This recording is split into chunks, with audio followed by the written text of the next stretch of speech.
myself to say like, oh no, I gave you the topics, but I figured nobody ever looks at them. I know how this all works around here. But more importantly though, I did not realize sugar smacks were honey smacks. That's an important point of contention that I think we need to address. You ever find yourself on Jeopardy or something like that? Right there it is, formerly known as sugar smacks.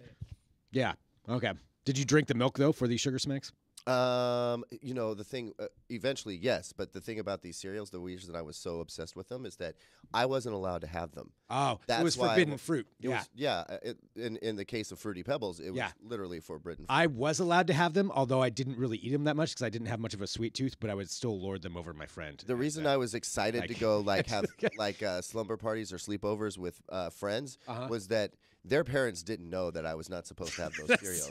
So I would get to and we'd wake up and be like, hey, what would you like for breakfast? Pancakes, waffles, French toast, blah, blah, blah. Cereal. There it is. I can get all that other stuff any day of the week. I want freaking Sugar Smacks, Honey Smacks, Fruity Pebbles. The tech of cereal is something we're going to have to cover at some point. Hello, everyone. This is Trends with Benefits. This is our weekly roundtable podcast here from Digital Trends, where we talk about the trending tech topics of the day. We have a lot to get to. I do want to say we're broadcasting live on Facebook, Periscope, Twitch, and YouTube, which means we can take your comments and questions as we go through. Do you prefer Sugar Smacks? That's one of our questions. That's not, but we're going to go with that. So today we're going to be talking about some pretty interesting topics, actually. We've got Elon Musk's world that we're all living in and what he's going to be doing. We've got talking about a Chinese claim. A scientist from China has claimed that he has successfully genetically modified babies. And then these babies were born. It's kind of crazy. We're going to discuss that. I know Caleb's really into talking about this. You have some news on that. We also have a mean robot that we're going to discuss it's a customer service training robot, and I kind of love it. I kind of love this thing. And so we've got all that coming up, but first off, we're going to be talking about the Galaxy S10, a new rumor leaking about that. I figure that's the trending story. We'll cover that. But let's introduce our roundtable of characters here today. I'm Greg Nibbler, and to my right, I'm Drew Prindle. Drew Prindle. I just wanted to say your name again. Just repeat it. Figure now with since we have our daily live show, we can go a little bit crazy on this show now. I like it. Yeah, I like the freedom that affords us. Yes, it does. And on the end, the Whiskey Myth. The Whiskey Myth. Although today I feel more like the phlegmy frog. It's not quite as appealing, but there might be a certain audience. I apologize to people who are just listening to this, so all they have to go off of is the audio. I've got a cold, and I'm not enjoying the sound of my own voice, especially because I have a plugged up ear infection thing going on. So I hear myself like 3 times. It's just and reverberating. Hearing myself once is bad enough, but 3 times. A little bit more like bassy. Yeah. At one point yesterday, I could totally do an amazing Sam Elliott impression. Oh man. I was talking like the dude here, like all day. I was Why doing do you gotta that use just, so just many for curse my own words? entertainment. It was a good time. Okay. But it's over now because I'm on the mend. And that was it. So I'll just add in a reverberation effect for like a reverb effect on the podcast afterwards, so everybody can experience too. All right, let's get to the Samsung. Live my hell. S10 rumor. So this is it. The GF Securities in China. So the Galaxy S10 is going to be Samsung's next big phone. There's also talk about the foldable phone. We're not going to go into the foldable phone as much, but the S10, the rumors based on this. The reason I want to talk about it is because I think it's pretty interesting what they're going with in that supposedly it's going to have 12 gigabytes of RAM, which is a ton of RAM in a phone. 12 gigs is huge. And even bigger than that, though, 1 terabyte of storage on the phone. 1 terabyte of storage on the phone. Now, there is another phone, I believe it's one of the other Galaxy phones, where you can upgrade it with a 512 gigabyte SD card, but this is just native storage. They're saying 1 terabyte on the phone. You don't need that much storage, man. That's the thing. Guaranteed everybody who has over like 32 gigs just has a bunch of worthless photos on their phone that are unorganized, and what are you going to do with a terabyte? I've been saying this for the exact same thing for a long time, but I want to come back at you with this alternate theory that I'm going to hit you with this. I'm going to hit you with something right now. Could this would probably be Samsung's first 5G phone, right? Yes, correct. Okay.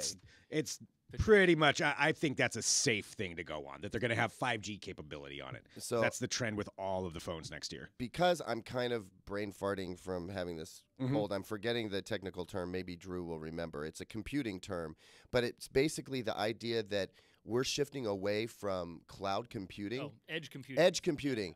So the idea is that, this storage perhaps, now it could be just a marketing ploy, and they're just being like, look how much stuff you get. But what if, as part of the 5G future, and edge computing is part of that, they're actually trying to enable the phone to be part of a big 5G sort of network hub where it's actually doing complex processing or something like that, and it's using the storage for that. Do you think that's a possibility? I mean, I feel like Am I stretching? That's more like processor dependent than storage dependent. I guess that's true, but well, I don't know. So maybe I don't have anything there. Right. But look at me. I'm like, instead of just slamming them down for being stupid, I'm trying to come up with. You're trying to save it. Yeah, you're trying to save the day on this. I'm not saying it's stupid. Turning I'm a new it's leaf. kind of like unnecessary. Like we already have like cloud storage. Like most, like Apple, what do they give you in cloud storage when you get an iPhone? It's like 10 gigs or something. Yeah. Like that.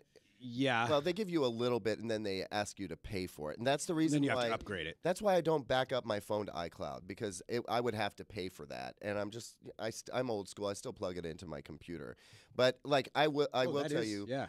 I would download a lot more of my Spotify playlists if I wasn't so limited on storage. And the thing is, I think this sucker's like, I don't know, 32. I think it's a 32. It's a 32 or a 64. Yeah. And it's not enough. Like, especially So maybe you do need it. I don't need a terabyte, but I would. Mean, you'll probably fill it up even if you don't need it. Is the thing. But I don't want to, because like you're saying, Drew, like some of it's just flat out laziness. Those pictures that you took in like 2014, that are somehow still living on your phone, you really should do something else with those. Those don't belong there anymore. Right. If you don't have to.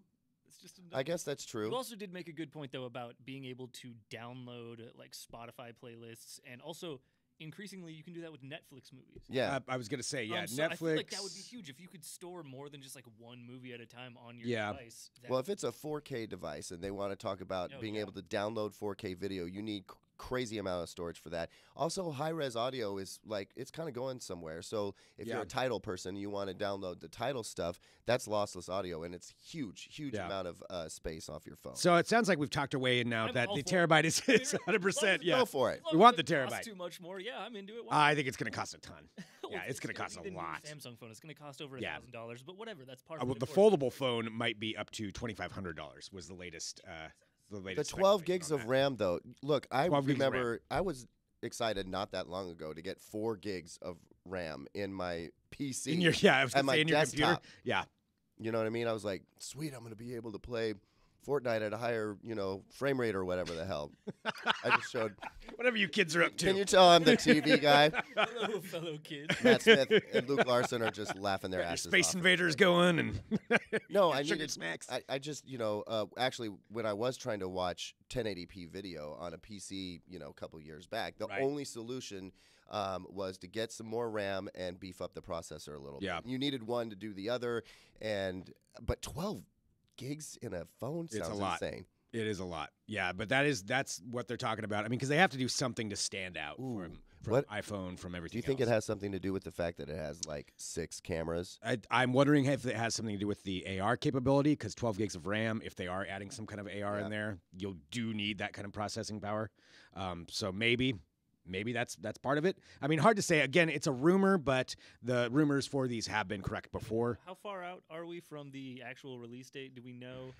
When did the S9 come out? The S9 wasn't that long ago, I feel like 6 months? 6 months, yeah, maybe. Are you thinking about the Note 9? No, you're right. I'm thinking about the Note 9 came out. I think what happens usually is that you're correct. The Galaxy S series gets put out around Mobile World Congress official announcement. Yeah.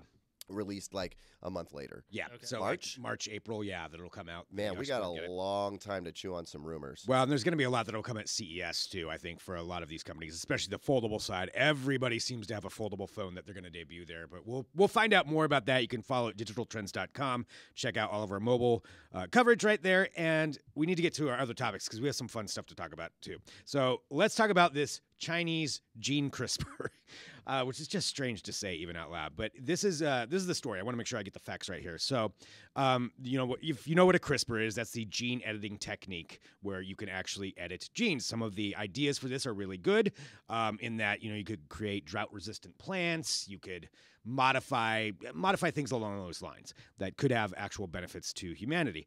But editing humans is something that's largely been considered to be not a moral ground where a lot of scientists want to go. This guy in China, though, he doesn't care. So supposedly, and this is according to an MIT technology review, so a reliable source, researchers in China have sought to recruit couples for a study where they are eliminating a gene called CCR5. And when you eliminate that gene, it could make the child, resistant to potentially fatal diseases such as HIV, smallpox, and cholera. In theory, a good thing. Well, one of these scientists has said they've successfully done that, and they successfully... it was a set of twin girls that had their genes modified and have been born, and China is claiming that they did it. They went ahead and edited humans. Drew, what do you think about editing humans? I mean, obviously it gets you into some like ethically tricky areas, but I mean, it's hard to argue against at the same time. Like, you know, if you can do these good things and make people immune from diseases. And from what I understand, this girl's the father of the babies had HIV. Okay, so I didn't know that. Like prevent them from getting it somehow, he was like, okay, let's just like silence this gene before they're born, so they're not born with it. Okay. So you know you can't argue that was like a bad move, right? But the implications for like the future seems like it could be taken in a bad direction. But because we haven't really crossed that road yet, here's what I'm concerned about. This scientist went rogue. He did not do this under the endorsement of the university that he works with, he went totally rogue. That's why everybody's angry. The scientific community, is totally slamming on him. And this is messy business. First of all, the science that he's using right now is messy science. Like, it has not been peer reviewed. There was not a group organization that signed off on this thing. The reason why is when you take CCR5 and you modify it or eliminate it, you potentially open up the possibility for all other kinds of problems, which they haven't explored yet. You know, so the guy went rogue. He did something outside the scientific community. The guy is so full of himself that he actually said, I'm gunning for the Nobel here. Like, he wants a freaking prize. What do you want, a medal? Yes, this dude wants a medal.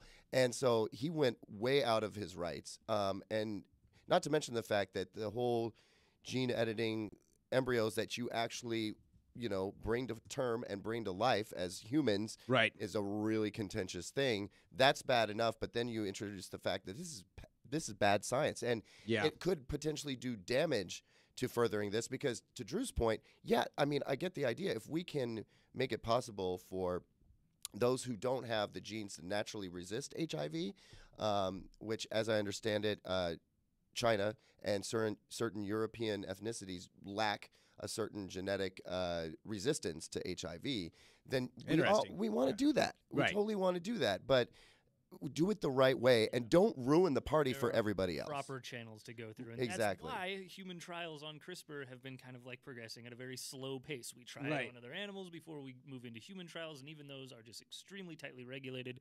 So yeah, it was obviously super unexpected that this guy just went out and did this, but...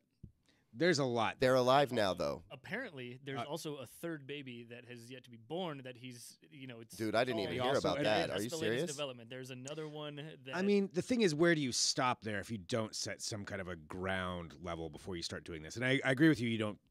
eliminating that proclivity for those, for HIV or whatever, that's great. Looks like we're having a little bit of it. Everybody is watching. I see the comments coming through. A little bit of an issue with the mic, so I think we'll get that figured out. Maybe the volume's a little bit low on one. Just wanted to address that, Raymond. I see your comments coming in there. I see you, Raymond. I see you, Raymond. I gotcha. But yeah, I mean, we want to eliminate it, but if you don't set some kind of a base level on who can start accessing this, I mean, we're going to get into Black Mirror stuff where we're going to get weird, totally. We're going to get flipper babies. It's going to happen. I mean, it's going to flipper, dude. Sorry if you watched Brain Candy. That was a Brain Candy reference, but that was a 1%. But yeah, I mean, there's going to be bad consequences I see happening to this. I just worry about if the scientific community and the world in general doesn't really slam the door hard on this guy for doing what he did, I worry that it sort of opens the door for other people going rogue and and I just don't want them to ruin the program. This is why we can't have nice genetic things. Wouldn't that kind of like force other people's like governments to step in though and like say, hey, listen, you can't do this. That's what I'm hoping. Yeah. So I mean, I don't know. Maybe this is just kind of like a tipping point that we needed, right? Because right, where it's like, wait a minute, you got to scale this back. Like, let's get some laws in place for it. Yeah, this is clearly progressing fast enough that it needs like regulatory attention. Maybe this is the straw that breaks the camel's back. And it needs to be a wake-up call. Something, yeah. For real.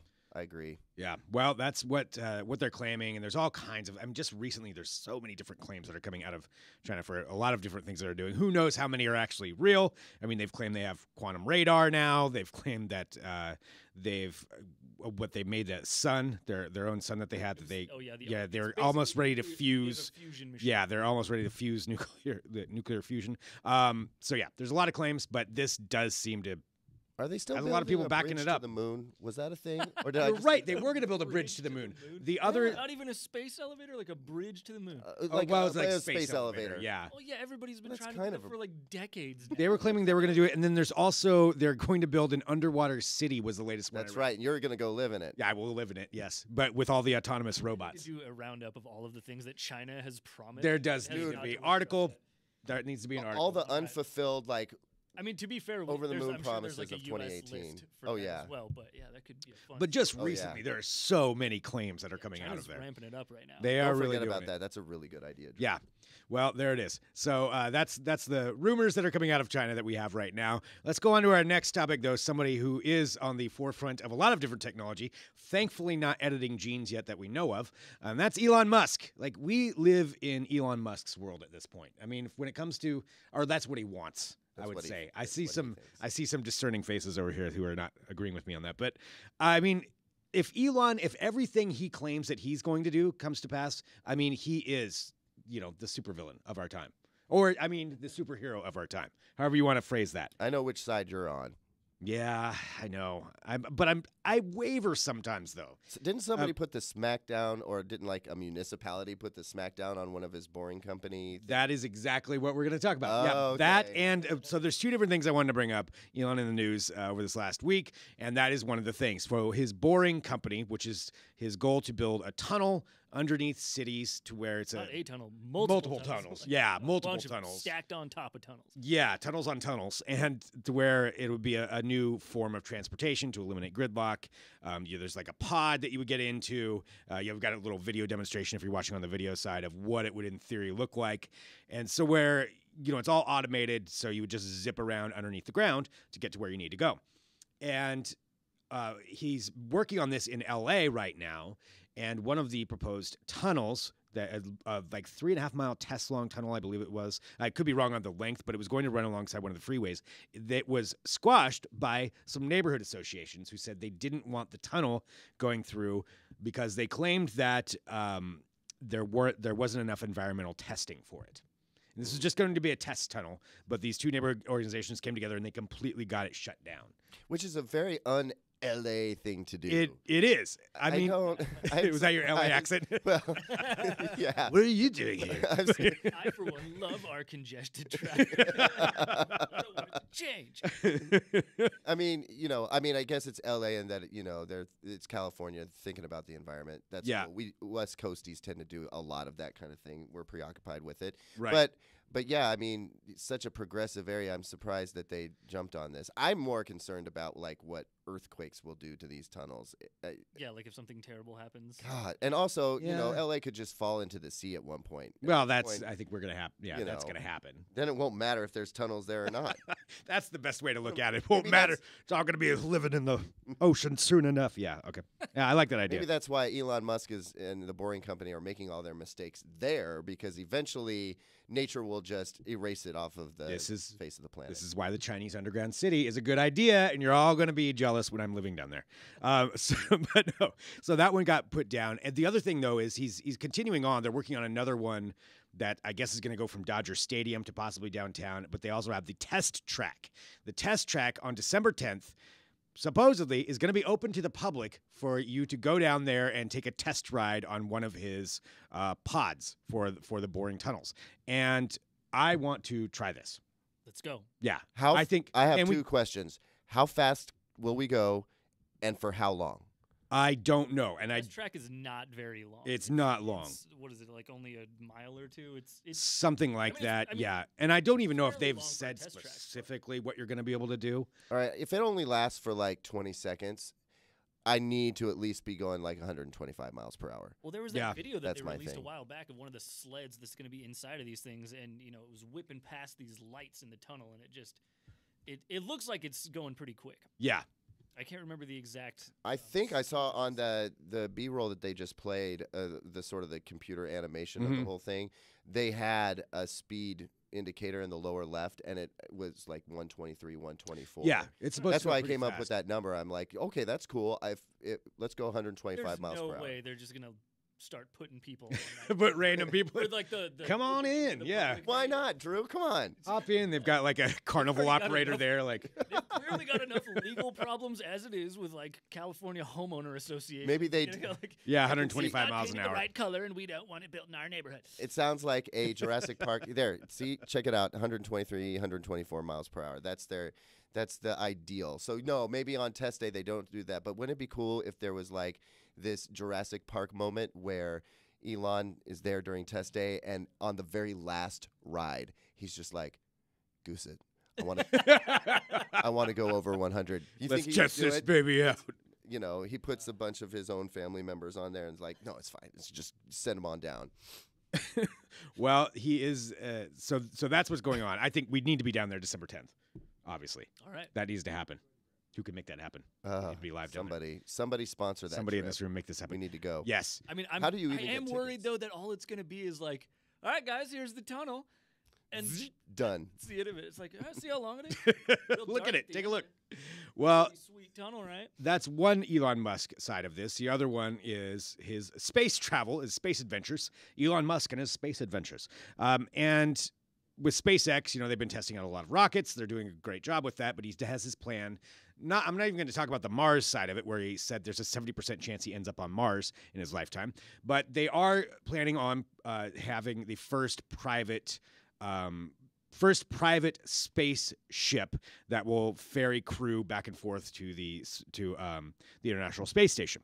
And they're launching a test for this. So it's the Dragon crew, and they're launching a test launch they just announced on January 7th. So this is going to happen on January 7th, where they're going to be testing this. And the progression, though, to go to actual crewed tests is way faster than I thought it was. So they're going to launch this one on January 7th, and then they've got another in-flight test, and then the SpaceX Demo 2, which is going to be the second launch, is June 2019 is when it's planned, with a crew on it, as of right now.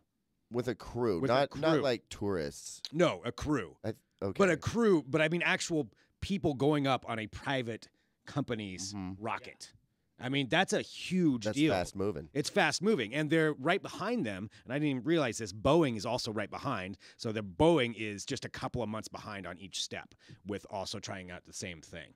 So our space race right now is not the U.S. versus Russia. It's SpaceX versus Boeing.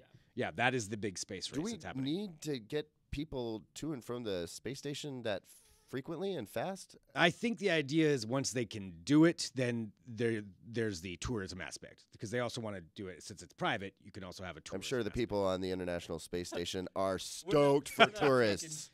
Yeah, I don't know if they'd be going to the space station, but at least going into space. So that's and just hovering around the space station, just staring you can at wave it. at the astronauts. And down you them go. Working, just getting in. Speaking getting in of their the way. Space station. Did you guys hear this stuff about how they've been testing the microbes inside of it, where like all the people are living in the habitats, and there are like they've located a couple antibacteria like resistant strains that could potentially destroy humanity. Just basically, wipe out everybody. Oh, come on! Yeah, terrifying. Yeah, how do you quarantine that? Like, I mean, I guess sorry, you guys are stuck. You're not coming back. You just sever that module and send it on its way into space. No, yeah, you're just basically there at Houston, and just go off. Boop. Turn off. Mission aborted. Never mind. Can't risk to get zombie apocalypse. Right, yeah. Mike's Alien off. zombies. Yeah, that is actually, that's a story too. I think that's up at Digital Trends as It well. is. Yeah, talking about that, where they did find some kind of a I need to virus. catch up Again, on that, 'cause none of that's this is scary. probably going to end up good for any of us. So I say rush everything right now while we can. Rush it. Go to space. Live in your underwater city. I just definitely want to ride into space. Man, Yeah. that Would you go on one of these test flights? Yeah, I mean, if I could. Yeah. The test flight. Oh, I'm waiting for Generation 2 of the crude capsule. Yeah, I will not be. Well, I mean, I won't, but yeah, it's I would- not as if that's an actual possibility. If it meant I could would- go for free or whatever, I would totally be a test monkey. I'd Okay. do that. That's we a go. bucket list item for me, man. First podcast in space. That's what we Mhm. need. We need all these titles. So, Elon, please write us and let us know. Take us on board. All right. So, there's that. Let's get to our final story here. Just talking about the robots taking over, which is a frequent topic on this show because I'm obsessed with the robots, I feel like it with is robots and every time AI, I come on this show. especially when Drew is on. That is true. This one, though, I should really despise this robot, but I kind of think it's amazing. And it's a customer service training robot. That it's the work of a Stockholm, Sweden-based startup called Fur Hat Robotics, and basically, it's this Oh dear. this AI head, and it's to help train people in customer service by being the worst customer ever. So they have different versions, and if you watch the video, there's even one where it's this woman so it's a customer complaining about the shoes that she got, and it's just this. Oh, Really angry And it's customer. funny because at the beginning of the video, they don't actually show you the robot. They're just the camera's pointed at the customer service person, who's just taking it all in stride and trying to be very calm. And you just start to hate the person that's talking to Yeah, him. Behind they're the camera, just like, "Who the hell is mean that?" and- And then the camera perspective shifts, and you're like, "Oh, it's a goddamn robot." Oh, who- But it's a mean oh, robot. Who the hell invented this? What sick bastard thought this was a good It's idea? true, yeah. God, if there's a hell, it's full of those things. Just the floating This is. heads. I feel You're like doing they're- it wrong. by creating this, they're like feeding the AI universe with the evil that we fear the most. Like, Right. You're just putting it out there. You're like taking the thing that we're scared of the most and manifesting it so that we have no choice but to deal with it down the road. Yeah. Yeah. I mean, so it's you're trying to say that it's just like, conditioning. Yeah. Yeah. Get used to it now because this is your. This is the future. These The robots aren't going to take over. They're just going to nag us. the robot overlords are assholes. Yeah. Surprise. It's not going to be like physical harm. They'll just annoy us until we're like, fine, do whatever you want. No more like, Whatever. Can I speak to your manager? Like, I need you to escalate this call. Send the chef out here. I would need to talk to him. What happens when Google Duplex calls to make a reservation for you, and on the other end of the line, the person says, "No, I'm sorry, we can't accommodate you," and Google Duplex decides to just go, Oh, rogue. "How dare you? Do you know who I am?" when Mel Gibson's Google Duplex calls and tries to get a reservation, I can see that going real bad. Oh, yeah. Now you can harness this power. This is good. I like this idea. I mean, I see. I'm a fan of it. no, it's terrible. It's- Even if it wasn't so terrible, this isn't even It's a good so idea, awful, at though. I its like it. core. Why? Who's gonna buy a robot to train employees? True. What company do you know is rich enough? Remember- to we want really well-trained employees, so we're gonna pay for this this robot that probably costs $12,000 and is programmed with all this AI. That's the most unrealistic thing I've ever heard of. Just to train some junior employee. I want to upgrade to the a-hole version, please. Sorry, kid, we're not paying you a penny over minimum wage because we spent all what we would have paid you on this stupid robot. that you have to fight with for 24 hours. You can't get a job at Nordstrom now unless you pass a 2-hour course with this thing. You know why Greg loves this, though, Drew? He loves this because he also loved the person who was beating down the robot with a bat. That's true. I did. What robot? The Boston robot. The Boston robot? yeah. Yeah. Oh, the Boston Dynamics. The Boston Dynamics robot. Yeah, where the guy was sitting there He's with, just with a poking at him hockey and knocking stick. him Oh, over. yeah. Just kept knocking him down over and over. Yeah, that was hilarious. This is why I'm not going to last in the robot revolution. I already know that. But but I don't know why I think this one is so funny. I love it. Well, it looks funny It and is. creepy. Yeah. And it's also an a-hole. So Screw you, robot. It's got all the elements. I get it. I'm just Yeah. really I want to get inside of the head of the person who thought this up and actually like had the wherewithal to like see it through to completion. Yeah. Like either they just knew from the offset, like this is the best idea I've ever had, like never doubted themselves at all, or like, you know, they did have doubts and then they worked through them. And actually still built it. Like, no, we should do this. Or they're completely clueless. Like it never even occurred to them that this might be a bad idea. Completely impractical. I think that's the more likely scenario. This is where. Otherwise, how does this happen? This is where the robot revolution starts. It's things like this. Yeah, where it's just complaining about shoes. Yeah, that's where we're at. All right, I don't think we have much time left, so I do want to say this. We do have our Digital Trends Holiday Gift Guide, which is up right now at digitaltrends.com. You can take a look. It's really amazing. The artwork on it's fantastic. You guys put a ton of work into this, I'm sure, coming up with different gifts and different ideas to go along for the holidays. Not us personally. No, we actually had. I know. I was kind of wondering if you guys. I can see the looks in your eyes. No, like, it's can't possibly. So I'm not no, the props go to some other team members here. Yeah. You know, we didn't. But I meant the royal we. But you the know royal what? You guys. The cool thing about this, we collectively. Yeah. The cool thing about this gift guide is that it's got a little something for everyone. Yeah. Like some stuff that you might not even thought you needed, including lotion. I'm just going to leave that there. Go check it out. Well, that's the one that you highlight. Go for the lotion and stay for the boombox. I don't know. There really is a wide array of stuff on this gift guide. I think it's actually a lot better than a lot of the other gift guides out there. Nice. Well, you can check that out, digitaltrends.com. Stay for the lotion. And thanks everybody for tuning into this show. So we broadcast live every Thursday at 2:30 p.m. Pacific. You can tune in live, join in the chat, but then also we are a podcast. So hit subscribe on that podcast side, wherever you get your podcasts. Hit subscribe to Trends with Benefits to make sure you get every episode as soon as it goes up. And thanks for tuning in. We'll be back next week with another episode. I think Stay I could for the sell lotion. a whiskey mist lotion. Ooh, Guaranteed. yes. Dude, that needs to be added in. Scented dish soap, dude. You could do a lotion. You do have a logo. Yeah. Have you seen the logo?